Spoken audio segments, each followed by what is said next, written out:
Right next to me is Heafy from Trivium. You play many big concerts. You're on huge tours, but on concerts you don't get to meet the people in person.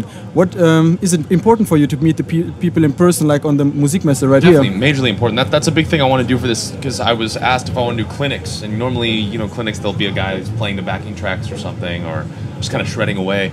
I didn't want to do it that way. I want to do it a way where it's more of a conversation, where I sit there and I have the microphone and I tell the kids, this is more about you. You guys talk to me what you want to learn or what you want to talk about. And I said, we talk about anything.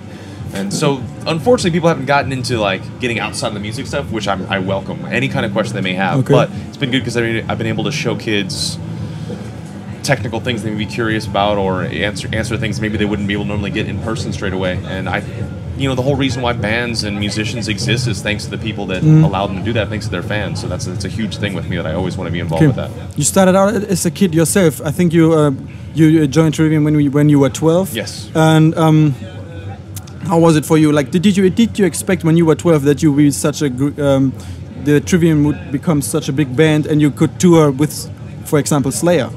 I mean, no way. I mean, as a kid, you say things like that, like, oh, we're going to be the biggest band in the world, and those become your aspirations, but you don't really ever think of how it's going to happen. And I guess that maybe we talked about it. I always said that's what I wanted to do, but I never really was able to imagine it. And now being in the thick of it, it's amazing. You know, I'm very blessed that I get to do this job, and it's hardly a job. I play guitar and I sing.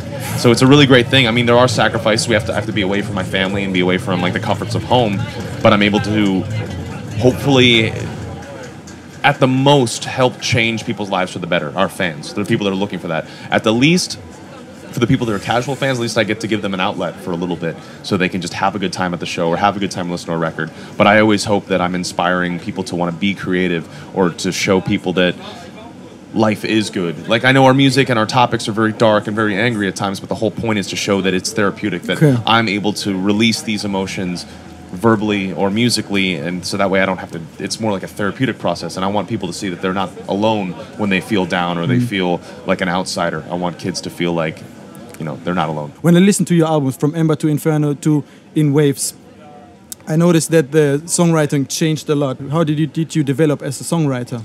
I feel like songwriting develops in the same way guitar playing or vocals do. That you have to keep working at it. You have to keep writing songs to get better at writing songs. You know, I think a lot of people don't really think of songs that way, but I think it is a practiced ability. It's something that you need to work on. And the more songs that someone writes, the better they're going to get at it, hopefully. Okay. If they're not getting better, then something's going wrong. But we're always pushing ourselves to make our albums better, to have songs that can transcend the boundaries of language and of musical taste. And I think within Waves, I was conscious of the fact that we have a lot of non-English speaking or non-primarily English speaking fans around the world, and I want to be able to connect to them still somehow. Musically and lyrically, and I feel like we achieved that on In Waves. You're working on a new album. What can people expect? We just finished the tracking. It's totally done. It's being mixed. Finished? It's being mixed right now. It was produced by David Draymond, the singer of Disturbed. Okay. So we lived at his house for 2 months, and he was the most hands-on, best producer we've ever worked with. The things we learned from him were insane. He helped me become a better singer, better guitar player, better songwriter, and it's hard to describe the new music appropriately with just words, but it combines the best ingredients of everything we've ever done across all 5 records. Sounds great. Yeah. So when can we hear you live? We're coming back to Germany, Wacken Open Air. Wacken Open Air? Yep, Saturday, main stage. Very good. Yep. So we probably maybe see you there? Yep, and we will be playing a new song, I'm sure, there. So. Okay, great. Awesome. Thank you for your time, Matt. Dankeschön. We're great German.